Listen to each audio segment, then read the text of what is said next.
Hey, and welcome to my channel. I'm Lauren Teresa. I am a former trauma therapist, single mom. I was a social worker in my former life, and now I am semi-retired, divorced, that's a good thing. And I'm also in partnership now. I have 2 kiddos, and they go back and forth between me and their dad. And so far, everyone has been in pretty good harmony. So today I just wanted to talk a little bit about, a little bit of the fourplex anxiety in Florida, but also outdoor fun, not forcing anything, and moving away from negativity. So thank you so much for being here. Mahalo from Hawaii. My partner and I currently, we live together, and my girls are here every other week. I've been into minimalism since 2008 when I read the book, Your Money or Your Life. I was in graduate school. I took like $3,000, which was a lot for me in graduate school, and invested in the market. And I just followed Warren Buffett. I looked up his 13F filing for the year, and I just took my little amount of money and I just matched his top 5 with mine in a smaller percentage. I put them in an IRA that I started, and because it was during a recession, then it just did really well. And it's not because I did something special. I just followed somebody whose job it was to do really well and who had been doing this for a long time, who was paying all the experts. I literally knew nothing about finances or financial literacy other than reading that book. And in that book, it talked about retiring early and financial independence. Although the FIRE movement had not been coined yet, the book essentially talked about the practical ways to do that and how to look at your life's energy as the most valuable thing in the world.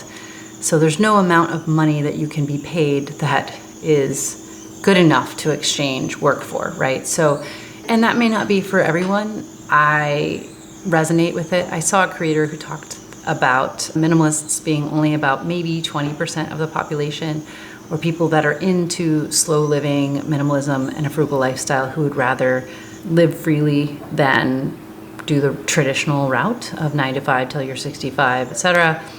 And I have always been drawn to it. I grew up very sensitive in a very chaotic household in the 80s and 90s.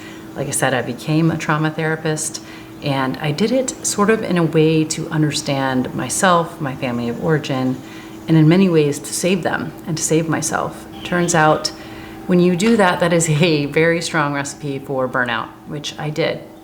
After my first baby was born and I went back to work full time, doing intensive trauma therapy with people, I felt that there was this thing happening. Maybe it was a bit of an existential crisis, but everyone was getting labels and using these labels to explain their behavior. I had this feeling that there was something else going on, that there was more to the trauma story and traditional therapy than what I was doing. I didn't feel like people were getting a lot better. I felt like people were getting a little better, but there was such a high incidence of relapse. I hesitate to say addiction to suffering or victimhood because I don't want to label those who truly have mental health issues, and I do know they're real. I became interested in finding other ways to heal outside of traditional therapy, and I myself ended up going on these tantric yoga retreats and healed a lot of what I had going on with spirituality, which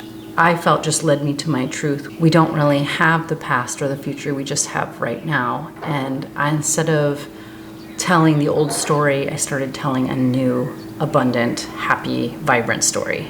And I was on a walk the other morning, and I think I struggle with friendship perhaps because I don't want to speak in traditional ways. I don't want to overanalyze my relationship.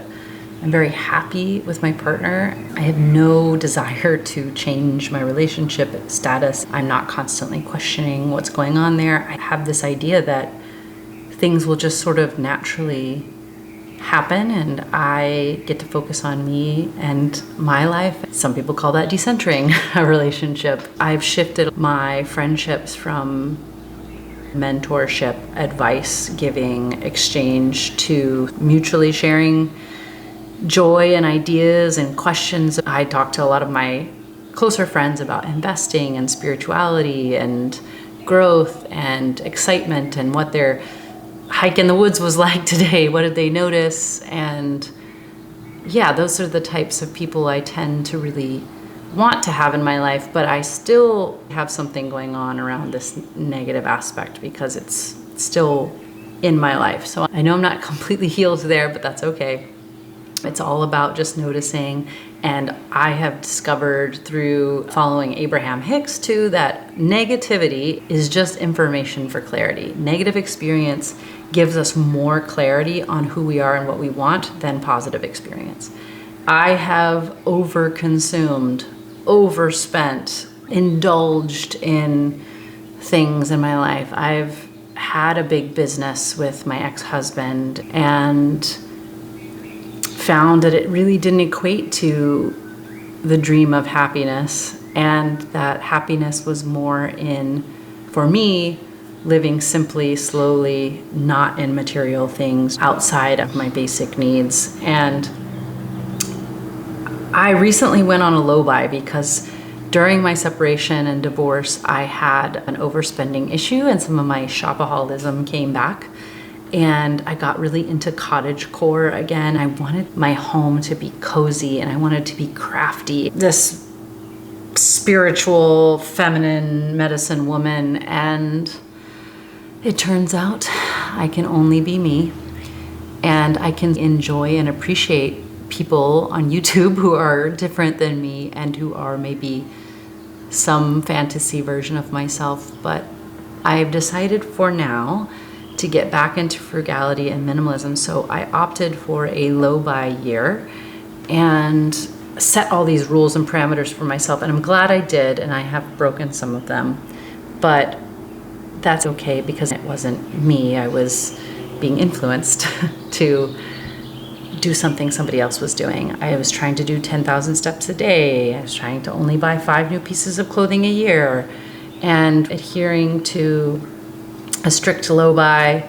And I think I've already bought 4 or 5 new pieces of clothing that were necessary because some of them were exercise clothes, and the ones I had, even though they were nice brands, smelled terrible. And I'm not gonna put borax and washing powder in my bathtub and cleanse my clothes. I'm not gonna do that. I have enough. And so I can purchase new things when necessary and when I deem them necessary. So I think I'm always going to say, take what you want and leave the rest.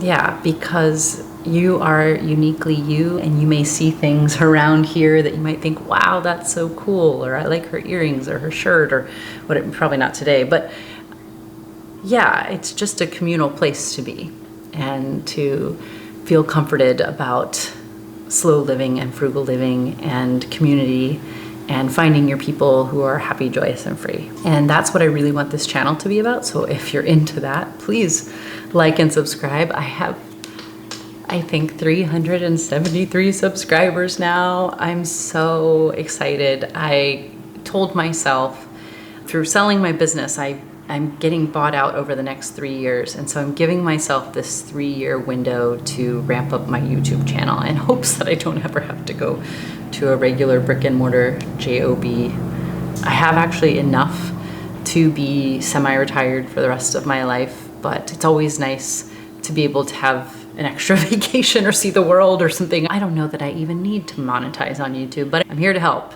And I hushed the Minimal Mom talks about hushing rooms, so I'm gonna quote her here because she's the one that came up with it. I watched a couple of videos on hushing rooms, and so I hushed the kitchen and the living room. My kitchen, I took almost everything off the counter. You can still see in the corner the appliances that I keep out, but I have been practicing taking out and putting away certain things like the Vitamix and the toaster. It's not easy, but it feels a little painful every time I take it out and put it back. But we'll see. I'm hoping that it will stick.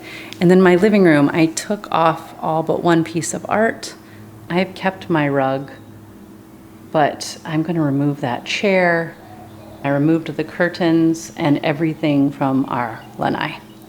I have a weight bench and a bunch of weights out there, and I am going to be donating them because I used the ottoman and like 2 sets of weights. I quit my gym membership recently. I was only going once every other week to meet with a friend, and then I talked to my friend and said, hey, can we go running every other Friday instead? And she said, yeah. $25 a month saved, This video is just me reacting to the fact that when I started my low buy and I stopped shopping on Amazon and online and shopping at Nordstrom all the time and constantly eating out and focusing on being frugal for the next 3 to 5 years while I build up this nest egg that I want to have, all of a sudden, even the thrift stores started to become ho-hum. There's not anything else I need there. It was just a waste of my time. There's nothing wrong with thrifting. I love sifting and sorting through life and choosing the things that I like and I don't like. That's part of life. That's how we become creative. I'm not saying that I don't enjoy sifting and sorting and finding treasures. I think it's so fun. So please don't think this channel is all about never again. They lost their appeal after a month or two on the low buy, and now it's more just looking at what I have and finding ways truly fulfilling to me to have fun. Most of those are free, or I already have the equipment for that. I have my loom to weave at home. I have my snorkeling and diving gear if I want to get in the ocean. I have my longboard fixed up. I have my exercise equipment. I have my kids to play with. I love cooking. I have all of the stuff I need. I have these cats here. I went on a walk today in between dropping my kids off and going to the dentist, and I put my hands in a freshwater stream and enjoyed living in Hawaii, my dream home. And I've been considering moving to lower my burn rate. It's been very stressful paying for the fourplex that hasn't been rented out during renovations and paying for all my expenses here and drawing on some of my savings. I'm realizing that I'm maybe in a little bit of fight or flight, and that we have a beautiful, calm, peaceful home, and it would actually be really nice to not move. So we're considering not moving. If some beautiful, wonderful, inexpensive place pops up that we feel like we could live for 2 to 3 years, we'll do it. And if not, I think we'll probably be here for a while. So different day, different moods. Born in '83. Bought some outdoor fun stuff for the kids. I'm not against buying. I have very minimal toys for the kids. They helped me do the dishes this morning. We had a slow morning together. We have been doing no iPads during the week, only one movie at night. They wanted to wake up and do the dishes, and I wasn't gonna stop them. Thank you so much for joining me. I appreciate a follow if you want. Hit the like button, send me a comment. What are you doing in your frugal, minimal life these days? I hope you are having a lot of peace and clarity in your life today. Thank you for being here.